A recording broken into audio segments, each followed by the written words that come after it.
Maka ingat ya, ada 4 dosa orang yang punya dosa. Ada berapa? Ada 4 dosa orang yang punya dosa. Udah pasti dosa itu dosa ya. Tapi ini ada 4 dosanya orang yang punya dosa. Selain dosanya sendiri gitu ya. Yang pertama, dosanya orang yang punya dosa adalah merasa tidak punya dosa. Jadi saat kita merasa tidak punya dosa, itu dosa. Punya dosa enggak? Enggak ada, Ustaz. Suci saya. Merasa tidak punya dosa itu dosa. Makanya hati-hati. Merasa soleh itu salah, merasa salah itu soleh. Catat buat status tuh. Merasa soleh itu salah, merasa salah itu soleh. Kita ini ke masjid, kita ini ngaji karena satu alasannya, kita ini belum soleh Ustadz, belum baik Ustadz, belum pintar Ustadz. Maka jangan pernah merasa pintar, harusnya pintar merasa. Jadi puntennya, kalau ada orang yang rajin ngaji, rajin taklim, tapi keluar taklim ngerasa paling benar, paling pintar, itu ada masalah itu. Kan harusnya makin ngaji dia makin ngerasa gak ada apa-apanya. Coba Bapak Ibu ya, makin kita mengkaji samudra ilmu, kita tuh makin ngerasa bodoh bener. Betul apa enggak? Makanya jangan sombong kan. Di antara sifat yang membuat iblis tidak masuk surga gara-gara apa? Sombong. Maka ya Allah, dosa saya banyak ya Allah, hamba ini banyak salah ya Allah. Maka hati-hati ya. Dosanya orang yang punya dosa yang pertama apa? Merasa tidak punya dosa. Yang kedua, dosanya orang yang punya dosa adalah bangga dengan dosa dan sibuk dengan dosa orang lain. Apa dosa yang kedua? Bangga dengan dosa dan sibuk dengan dosa orang lain. Padahal dia dosanya banyak, tapi dia bangga dengan dosanya. Bahkan tanpa sadar dia sibuk melihat aib dan dosa orang.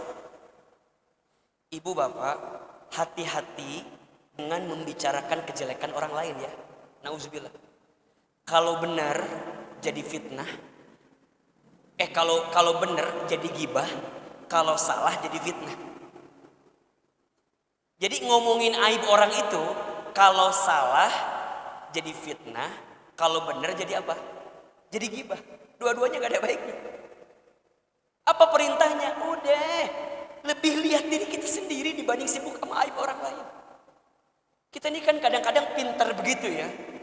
Aib orang kita pintar lihat, aib diri sendiri nggak kita lihat.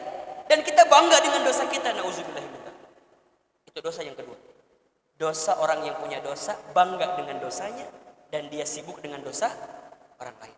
Yang ketiga, dosanya orang yang punya dosa adalah dia yang tidak segera bertobat dari dosanya. Udah tahu salah, tapi dia masih enjoy dengan kesalahannya. Dosa. Maka apa perintah Allah kepada kita? Wa tubu ilallahi ayyuhal mu'minun, kan gitu. Jami'an wa tubu ilallahi jami'an ayyuhal mu'minun, ayo orang-orang beriman, bertobatlah kalian kepada Allah. Taubat jangan nunggu nanti keburu mati. Taubat jangan nunggu kapan-kapan, nanti keburu dikafani. Udah, kalau kita bismillah ada kesempatan taubat sekarang, iya bismillah, taubat. Ustaz, tapi kan dosa saya banyak. Iya. Kullu bani adamu khata'un wa khairul khata'ina at-tawwabun. Setiap manusia pasti pernah punya salah, betul? Dan sebaik-baiknya orang yang pernah punya salah adalah orang yang segera bertobat kembali kepada Allah. Bahkan kata guru saya, Allah itu lebih mencintai orang yang banyak dosa kemudian dia bertaubat daripada orang yang soleh sedangkan dia merasa tidak punya salah dalam hidupnya. Saya ulangi. Allah lebih mencintai orang yang banyak dosa kemudian bertaubat daripada orang yang soleh sedangkan dia merasa tidak punya salah, tidak punya dosa. Innallaha yuhibbut tawwabina wa yuhibbul mutatahhirin. Sesungguhnya Allah mencintai orang yang bertaubat dan mensucikan diri. Dosa, orang yang punya dosa yang ketiga adalah tidak mau bertobat dari dosa. Dan yang keempat, dosanya orang yang punya dosa adalah saat dia putus asa dengan ampunan Allah. Maka apa perintah Allah di surat Az-Zumar 53? Qul ya ibadiyalladzina asrafu ala anfusihim la taqnatu min rahmatillah. Kan begitu? Wahai hambaku yang pernah melampaui batas berbuat dosa. Apa? La taqnatu min rahmatillah. Jangan putus asa dengan rahmat Allah. Innallaha yaghfiru dzunuba jami'an. Sesungguhnya Allah akan mengampuni dosamu. Bapak Ibu, ayo.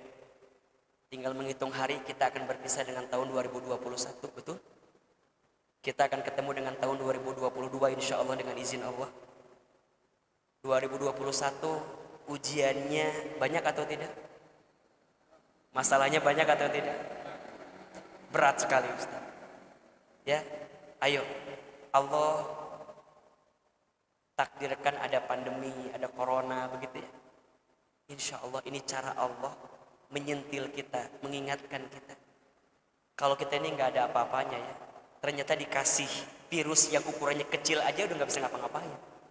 Gimana kalau kita dikasih sesuatu yang besar luar biasa? Semua akan kembali kepada Allah. Banyak bermuhasabah diri. Indah orang yang bermuhasabah itu. Dia nggak akan sibuk sama aib orang. Dia akan lebih ngelihat dirinya sendiri. Dan ingat, semakin kita bermuhasabah, semakin kita mendapatkan kebaikan dalam hidup ini. Kata Umar bin Khattab radhiyallahu an, hasibu anfusakum qabla an tuhasabu. Hisablah diri kamu sekalian sebelum nanti kamu dihisab kelak di kehidupan yang selanjutnya. Masih panjang kehidupan kita. Banyak bekal dari sekarang siapin. Ternyata pada akhirnya ya Bapak Ibu punten ya. Jadi terkenal, jadi hebat, jadi bahagia, jadi banyak uang itu jadi nggak penting ya pada akhirnya. Jadi orang baik aja. Itu yang menjadi penting bagi kita saat kembali kepada Allah. Dari mulai sekarang perbaiki akhlak kita, bantu orang, ya. Bantu orang. Saya banyak menemukan keajaiban dari wafatnya orang yang dermawan itu, luar biasa. Allah cerahkan wajahnya, ringankan tubuhnya.